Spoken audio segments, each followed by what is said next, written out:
धन धन सतगुरु तेरा ही आसरा, धन धन सतगुरु तेरा ही आसरा।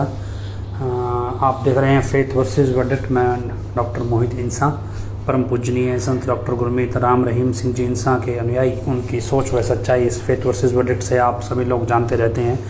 तो जब से पैरोल हुई है और यूपी के अंदर, उसके बाद से जो चर्चा लगातार चल रही है उसी को हम आगे कंटिन्यू कर रहे हैं। बहुत सारी चीज़ें नई निकल के आ रही हैं और नई सुनने को मिल रही हैं। और आज किसी ने चर्चा की, बाकी कुछ वचन भी दिखाए और उसके हिसाब से कुछ चीज़ें और समझ में आई। और बहुत सारे लोग ये सोच रहे हैं भी अब हमें हमारी खुद की सोच कैसी होनी चाहिए, क्या करना चाहिए।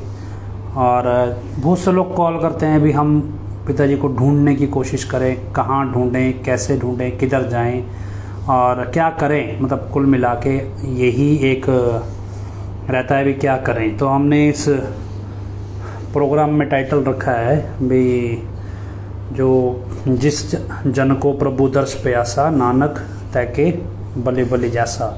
एक गुरबाणी में शायद किसी ग्रंथ में ये वाक्य दर्ज है, सुखमनी साहिब में शायद।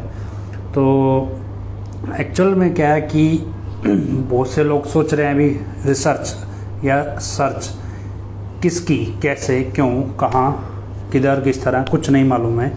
तो इसको अपने तरीके से आप सोचना शुरू कीजिए। कुछ लोगों ने मुझसे पूछा जी चलो हम ढूंढने की कोशिश करें, पर कहाँ, इतना बड़ा देश है, दुनिया है, कहाँ ढूंढेंगे और ऐसे कैसे ढूंढेंगे। तो चीज़ें चलाए हम रिकॉल करते हैं कुछ पुरानी हजूर पिताजी के द्वारा बताई गई। याद हो एक बार हजूर पिताजी ने बताया था भी, ऐसा भी बताया था कि ज़रूरी नहीं है संत आपको दर्शन दे ही दें। क्योंकि कई बार क्या होता था, बहुत बार होता था पिताजी दर्शन देना चाहते थे, लगातार बैठते थे, लेकिन संगत नहीं आती थी, कम होती थी रिस्पेक्टिवली, जैसे हम रिलेटिवली कह देते हैं। लेकिन फिर पिताजी एक बार बोल दिया पिताजी ने भी ज़रूरी नहीं है अभी आपको दर्शन संत दे, संत की मर्जी हो तो वो चाहे जंगलों में जाकर बैठ जाए और ना दर्शन दे। दूसरा और भी हम चीज़ें सोचें भी, जिस हद तक पिताजी को परेशान किया गया और मतलब काफ़ी हद तक इसमें कसूर साथ संगत का भी है भी। हमने कभी पिताजी की बात को सीरियसली नहीं लिया। आज जब हम पिताजी के वचन पढ़ते हैं तो बहुत ज़्यादा सीरियसली आज हमें समझ में आते हैं भी हाँ उस समय क्या बात कही जा रही थी और हमने मतलब हल्के में ले लिया, जैसे कह सकते हैं इन बातों को। अब क्या है कि हम जैसे बहुत सारी चीज़ें अध्यात्म में पढ़ते हैं और अगर आप अभी प्रेम प्रथाएं भजन पढ़ेंगे तो उसमें बताते हैं भी गुरु का प्रेम कैसा होना चाहिए। लेकिन इस सब में आप पढ़ेंगे तो एक सबसे इम्पॉर्टेंट चीज़ आती है, वो है कि शिष्य को मतलब सबसे इम्पॉर्टेंट जो होता है उसकी लाइफ में जो सबसे अच्छी सिचुएशन जिसे कह देते हैं, वो सिचुएशन होती है कि उसे गुरु के दर्शनों के अलावा और किसी चीज़ की चाह ना रहे। मतलब एक उदाहरण था, कल परसों एक वीडियो देखा तो एक उदाहरण ये है कि मान लीजिए आपको बड़े ज़ोर से प्यास लगी है, बहुत ज़ोर से प्यास लगी है और आपको कोई व्यक्ति बोले भी पानी नहीं मिलेगा, एक काम कीजिए आप उस पानी तो नहीं है भी आप ये एक कोठी ले ले। बोला नहीं पानी चाहिए, तो बोले भी कोठी नहीं चाहिए। बोले ठीक है फिर एक गाड़ी ले लो। बोला गाड़ी भी नहीं चाहिए। बोला फिर एक सोना चांदी ले लो, हीरे जवाहरात ले लो, लेकिन पानी नहीं दे सकते हैं।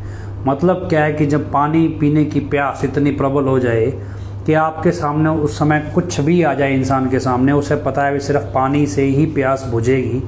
तो कहते हैं भी इस तरह का रूहानियत में होना चाहिए शिष्य को कि उसे सिर्फ और सिर्फ गुरु के दर्शनों की प्यास हो और उसके अलावा कोई उसे बोले भी ये चाहिए वो चाहिए। जैसे मान लो यूपी वाले ने बखेर दिया, मैं हीरो की खान ले आया, पता नहीं क्या क्या ले आया और अजीबोगरीब जो भी था, इतना तो याद नहीं रहा। जो आपने जिन्होंने सुना उनको मालूम है भी ये ले आया, मैं वो ले आया, फलानी जगह से ये ले आया। पहले एक था, फिर बोरी भर के ले आया, अभी फिर अब छप्पड़ फाड़ के लाया कि छत फाड़ के लाया, पता नहीं। तो जैसे भी सब कुछ था वही चीज़ें आप सोचिए भी।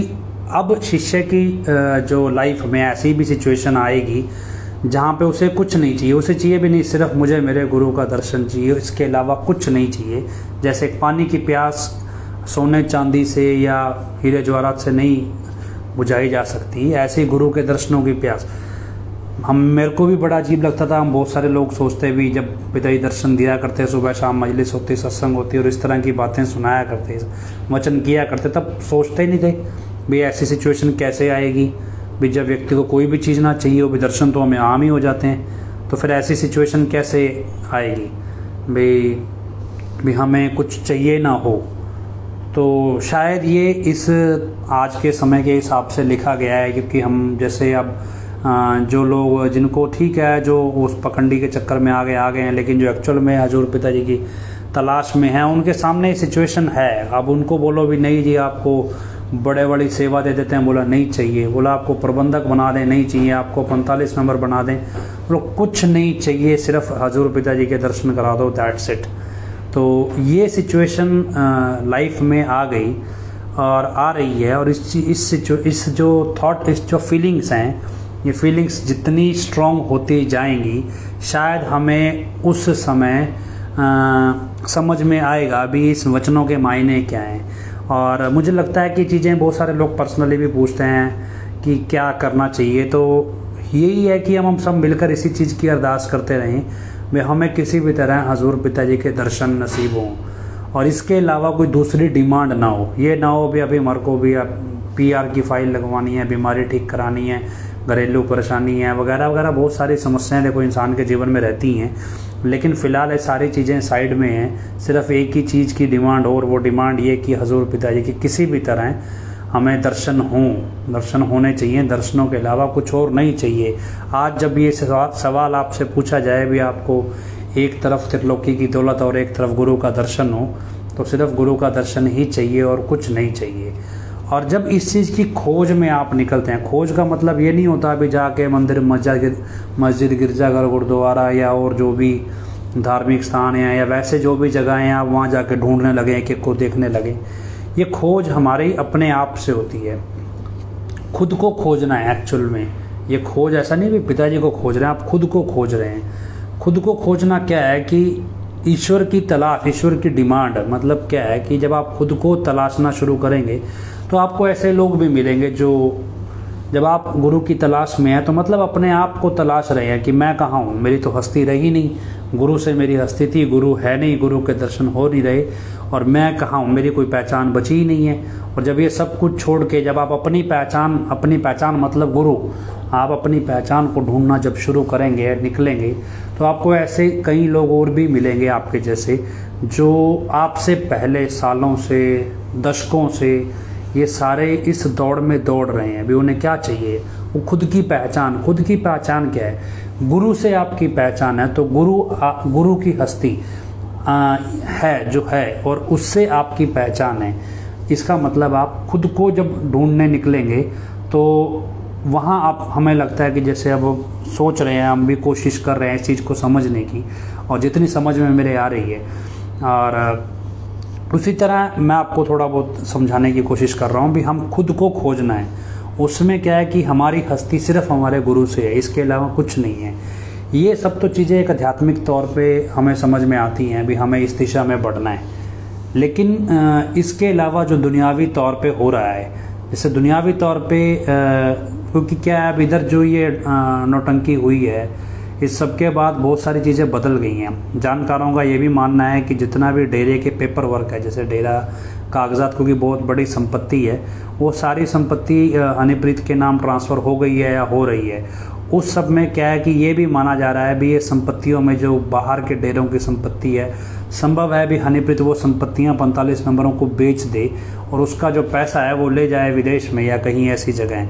हालांकि ये जो ऑब्जर्व कर रहे हैं लोग, उनकी प्रेडिक्शन है, ऐसा नहीं है भी ऐसा हो ही रहा होगा तो पता नहीं, पर प्रेडिक्शंस क्या है जो समझ रहे हैं भी दो डायरेक्शन में काम हो रहा है। भी हो सकता है भी हमें दिखाया जा रहा हो भी ये गुरुगद्दी की और चीज़ें हो रहे हैं, लेकिन दूसरी ओर ये भी दिखाई दे रहा है भी ये पैसे को हड़पने की सारा कुछ जो कोशिश है वो निरंतर जारी है। कुछ लोगों के नाम निकल कर सामने भी आए हैं जो इन चीज़ों में एक्टिव हैं, और 45 मेंबर भी हैं। कुछ जो ये फिल्म बनाने वाले उसमें थे, बबलू के साथ रहते थे, अभिजीत भगत के। तो ये सारे इस तरह के लोग हैं जो ये सब कर रहे हैं। अब क्या है कि जब हम इस चीज़ को देखो, कानूनी तौर पे जो हो सकता है वो हो रहा है, लेकिन क्या है कि फ़िलहाल जो क्या कहते हैं जो प्यास है वो सिर्फ दर्शनों की है। ऐसे में जब क्या है कि मान लो कोई हनीप्रीत का नाम भी ले जाए तो ऐसा लगता है जैसे भी आप शायद खा रहे हो और बीच में किसी ने कुनैन फेंक दी हो, मतलब इतना इस तरह से। और एक तरह से मतलब जैसे ही आप इस तरह का नाम किसी का लेंगे, हनीप्रीत का, एडम ब्लॉक में किसी का भी, अजीब सी अंदर नफरत पलने लगती है। ऐसा लगता है जैसे पिताजी वाला प्यार एकदम से निकल गया और गुस्सा आने लग जाए, मतलब इनका नाम लेने से ही गुस्सा आ जाता है। तो इस तरह की सिचुएशन आने लगी है। और ये चीज़ भी हम महसूस कर रहे हैं भी, जैसे पिताजी बोलते थे जहाँ प्रेम है वहाँ ईश्वर है। अभी क्या है कि आप डेरे में जाएंगे, डेरे में लड़ाई, आए दिन लड़ाई है, गाली गलोच है, गंद है, वचनों की धज्जियाँ उड़ाना है, ये सब चलता है। तो प्रेम तो रहा ही नहीं है। और जब प्रेम नहीं है तो बरकत नहीं है, बरकत नहीं है, प्रेम नहीं है तो ईश्वर नहीं है, और वहाँ रहमत भी नहीं है। और ये नहीं है कि सिर्फ डेरा, आप किसी भी धार्मिक स्थान पे देखिए, जिस धार्मिक स्थान पे आपको प्रेम मिलेगा लोगों का आपस में, जिस एरिया में, वहाँ आपको वहाँ के धार्मिक स्थान भी पसंद आएंगे और उस धार्मिक स्थान में आपको चीज़ें भी अच्छी लगेंगी। लेकिन प्रेम चाहिए, प्रेम सबसे इम्पोर्टेंट है। ज़रूरी नहीं है कि प्रेम आपका नहीं होगा और आप एक बड़े धार्मिक स्थान पे हैं तो भी आपको वो मन की शांति देगा, ऐसा नहीं है। वो भजन में पिताजी ने बहुत कुछ लिखा है ऐसे भजनों में। अभी क्या है, डेरे के हालात कुछ ऐसे ही हैं, हर रोज़ लड़ाई झगड़ा वहाँ पे है, खींचतान है, एक दूसरे को रोज़ गाली गलोच है, वचन तो कुछ तो के नहीं है। बहुत सारे सतब्रह्मचारी हैं, बहनें भाई जो छोड़ के जा चुके हैं बतौर सतब्रह्मचारी, अब सैलरी पे काम कर रहे हैं। बहुत सारे लोगों को हटा भी दिया गया है। अब क्या है कि बस ये कि एक तरफ अभी डेरा छीन लिया है, पिताजी की जो पर्सनल प्रॉपर्टी है सुना है वो भी कब्जा ली गई है गुरसर मोडिया की। हालांकि उसमें भी पूरी पुष्टि मेरे पास तो नहीं हुई है, लेकिन जो इसको ऑब्जर्व कर रहे हैं उनका बताना है। तीसरा ये कि अब वो साथ संगत की जेब में भी 1 रुपया नहीं छोड़ना चाहते, वो साथ संगत को भी बाकायदा लूट रहे हैं। अभी यूपी वाला बोल गया अभी जितना मर्जी पैसा लूट लो, आपके पैसे का इस्तेमाल गलत नहीं होगा, तो लोगों से निरंतर पैसा 45 नंबर लूट रहे हैं। तो ये भी जारी है। इस सब के अलावा सबको पता है भी जब इतना सब कुछ करेंगे तो भला काम तो कोई करेंगे नहीं, तो कोई ना कोई बुरा काम करेंगे। बुरा करेंगे, पाप भी कर सकते हैं, गुनाह भी कर सकते हैं, अपराध भी कर सकते हैं। तो ज़्यादा संभावना इनकी अपराध करने की है। तो आप अपना पैसा और अपनी मैन पावर एडम ब्लॉक के कहे ना लगाएं बिल्कुल भी, क्योंकि ये किसी भी बड़े से बड़े अपराध को अंजाम दे सकते हैं और इनका स्वभाव है। और क्योंकि ये तो चलो हम दुनियावी तौर पे समझते हैं, आध्यात्मिक तौर पे भी ये चीज़ें हैं कि आध्यात्मिक तौर पे भी ये बिल्कुल ऐसे भी गुरुजी को नीचा दिखाना।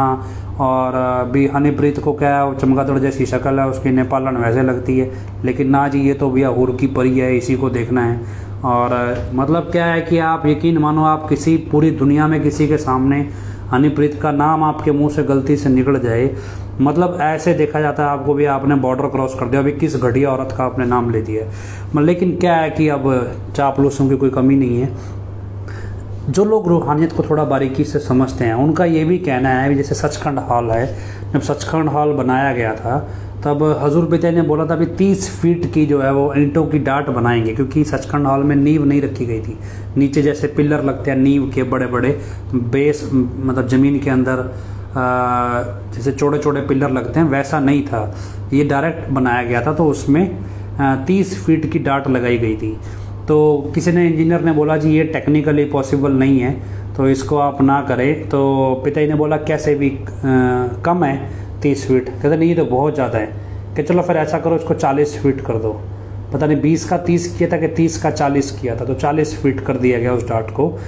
इंजीनियर्स के हिसाब से वो टेक्निकली पॉसिबल नहीं है, लेकिन जो आध्यात्मिक तौर पे समझते हैं उनका ये कहना है भी जैसे सचखंड हॉल है, ये सचखंड हॉल एक तरह से जीता जागता हजूर पिताजी की रहमत का एक करिश्मा है भी। ये कहते हैं भी अगर डेरे से रहमत ख़त्म होनी शुरू होगी तो सबसे पहले सचखंड हॉल भी गिरने लगेगा, भी ये संभल नहीं पाएगा। तो ये एक चीज़ किसी ने बताई। दूसरा क्या है कि जैसे तेरावास है, तो तेरावास किसी ने शायद अभी कमेंट भी किया था, अभी तेरावास को भी तोड़ा जाएगा, वो हनीप्रीत का निवास बनाया जाएगा अब, तो हो सकता है उसका नाम भी अब हनीप्रीत निवास कर दिया जाए। तो खैर जहाँ गुरु नहीं है, जिस जगह को गुरु ने धुतकार दिया, गुरु छोड़कर चला गया जिस जगह को, तो ऐसी जगह पे फ़िलहाल माथा नहीं टेका जा सकता, क्योंकि वो भजन लिखा है मेरा सतगुरु जहाँ निज धाम वहाँ, तो वो सारी चीज़ें हैं। बाकी क्या है कि जैसे अभी एक व्यक्ति मान लो प्रेम इंसान है, अब इनको यूपी वाले सिखा के क्या गए हैं, ये चीज़ें जो ये लिख रहे हैं ये सिखा के गए। अब आप समझो हनीप्रीत, ये प्रेम, ये जो भी इनके साथी हैं, ये सब अब ये देखो, ये ऐसी रूहानियत परोसेंगे अब लोगों को इस तरह की। क्यों? क्योंकि इन्होंने अब जिस यूपी वाले को गुरु बनाया है वो कुछ ऐसा ही सिखाता है, वो ऐसा ही है असल में रियल लाइफ में, और उसको यही बातें करनी आती हैं, यही चीज़ें सिखानी आती हैं, तभी तो हम कह रहे हैं भी वो हमारा गुरु नहीं है। हाँ, और ये चीज़ें आपको समझनी पड़ेंगी कि हम जब आप इस अपने आप को खोजने निकलेंगे तब आपको ये दिखेगा भी, हाँ मुझे भी दिखता है भी बहुत सारी चीज़ें हम में गड़बड़ है। जब दुनिया आपको देख रही होगी कि आप कहाँ निकले हैं, किसकी खोज में, गुरु की खोज में, मतलब खुद को तलाश रहे, खुद के जरिए गुरु तलाश रहे हैं, तो उसमें फिर हमें अपनी कमियां भी दिखती हैं, बहुत सारी चीज़ें खुद में दिखती हैं।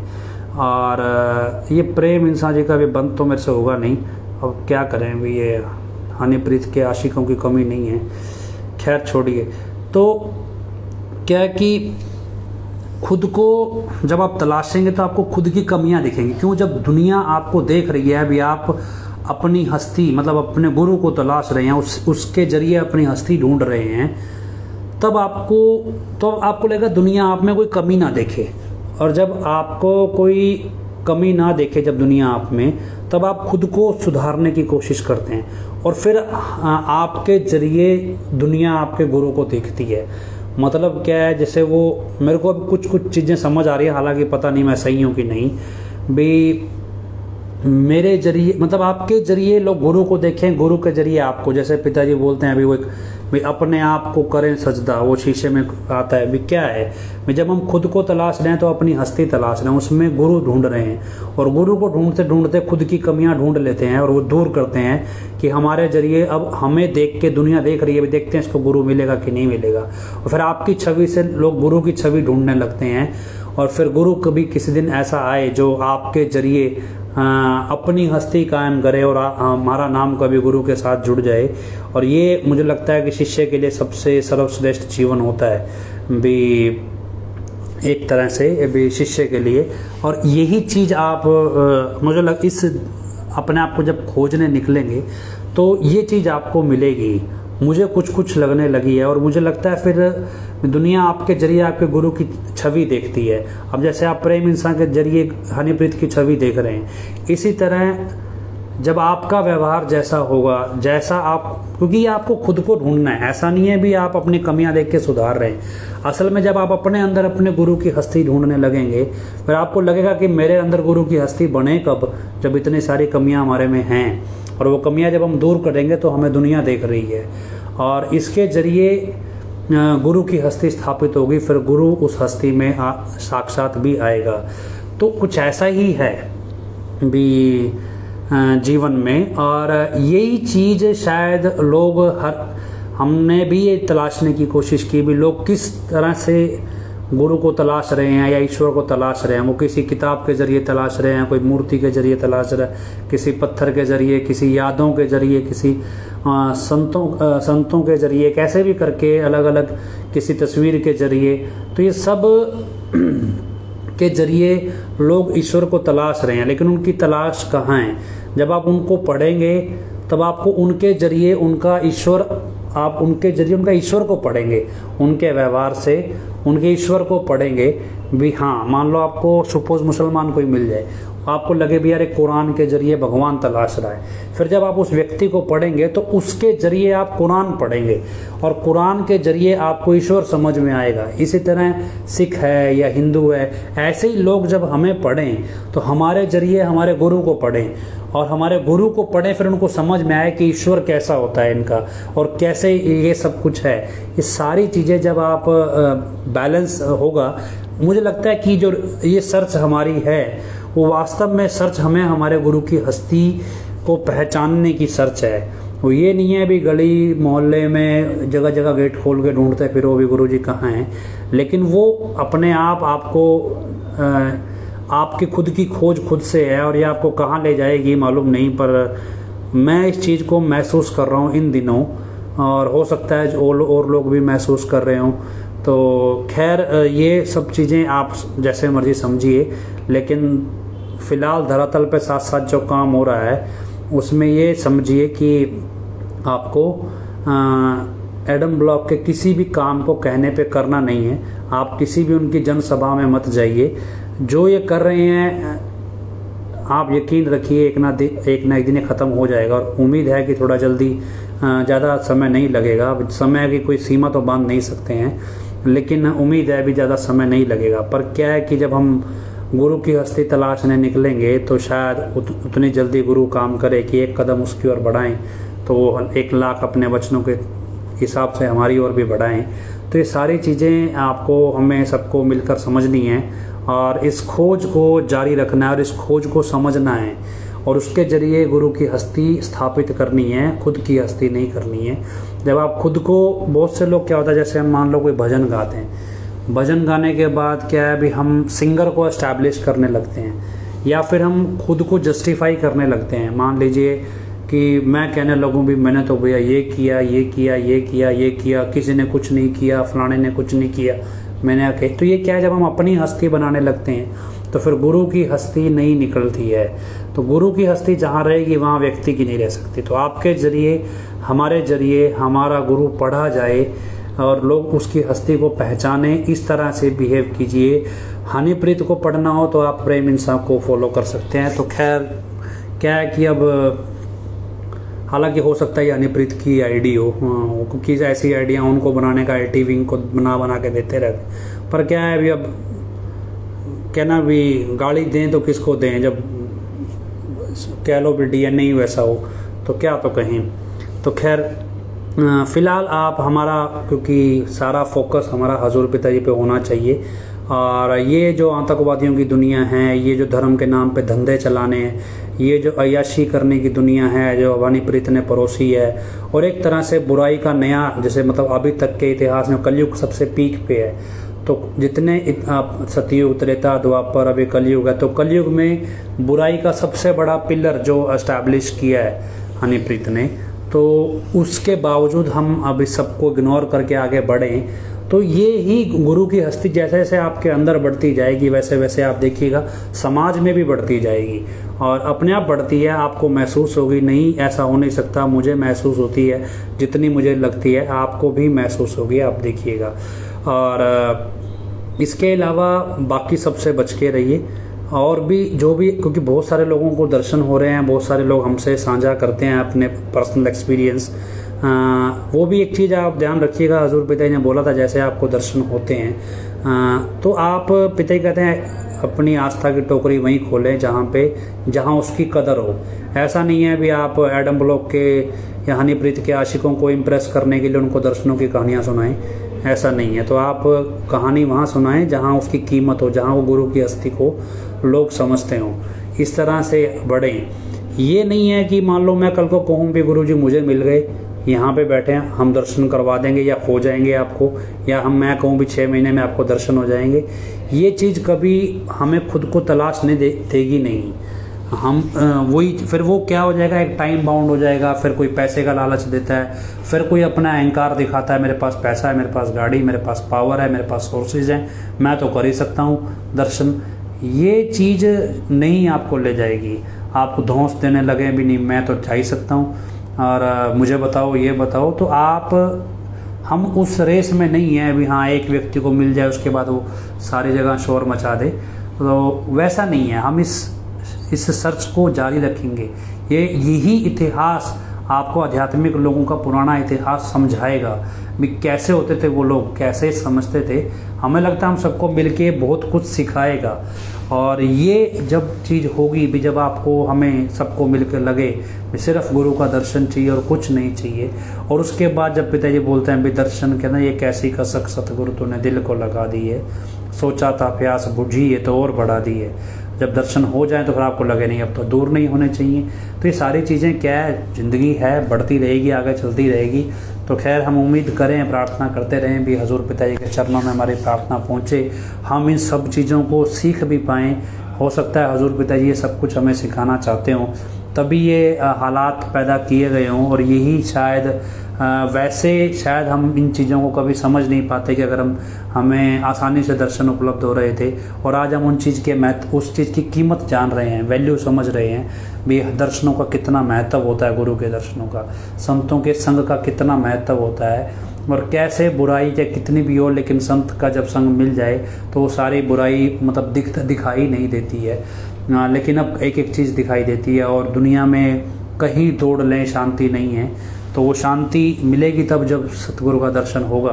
तो इस दिशा में हम आगे बढ़ेंगे। तो सब ने मिलकर प्रार्थना करते हुए हजूर महाराज जी के चरणों में नारा लगाना है, धन धन सतगुरु तेरा ही आसरा, धन धन सतगुरु तेरा ही आसरा। तो आखिरी में हम अरदास बोलेंगे, धन धन सतगुरु तेरा ही आसरा।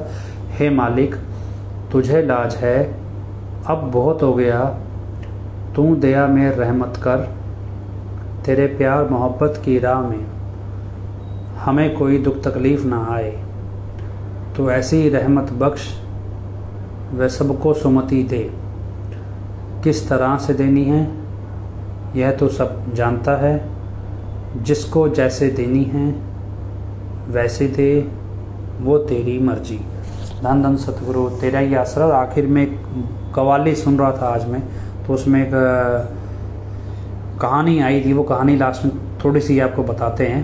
कहते हैं भी एक कोई हज़रत बिलाल हुआ करते थे। तो जब आप देखेंगे एक अजान दी जाती है सुबह सुबह, जैसे सुबह के टाइम की अजान दी जाती है सूरज उगने से पहले मस्जिदों में, तो वो अजान दिया करते थे। तो किसी उस टाइम मोहम्मद साहब को, पैगंबर मोहम्मद साहब को किसी ने ये कहा कि जी जो हज़रत बिलाल हैं ये अजान गलत देते हैं। तो उन्होंने कहा भी ठीक है, फिर किसी और से दिलवा के देखते हैं अजान। तो किसी और ने अगले दिन अजान दी।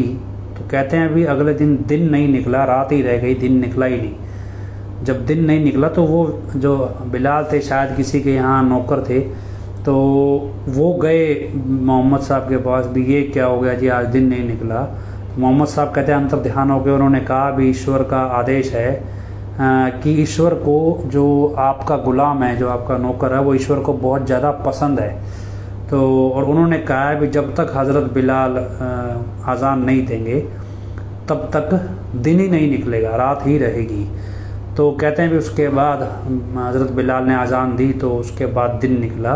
और ये उसमें कव्वाली में जिक्र आता है कि भी आशिकी हो तो ऐसी हो भी दिन, मतलब सृष्टि कोई बांध ले अगर ईश्वर तक आवाज़ ना पहुँचे। मतलब अर्श वाले भी आपकी प्रार्थना सुने, आप भजन गाएं मन में जो भी, तो ऊपर बैठे देवी देवता भी सुने भी नहीं ईश्वर को याद कैसे किया जाता है। भी ये चीज़ें हमें सीखनी है और हम यकीनन सीखेंगे, सब मिलकर सीखेंगे। तो खैर इजाज़त दीजिए। धन धन सतगुरु तेरा ही आसरा, धन धन सतगुरु तेरा ही आसरा।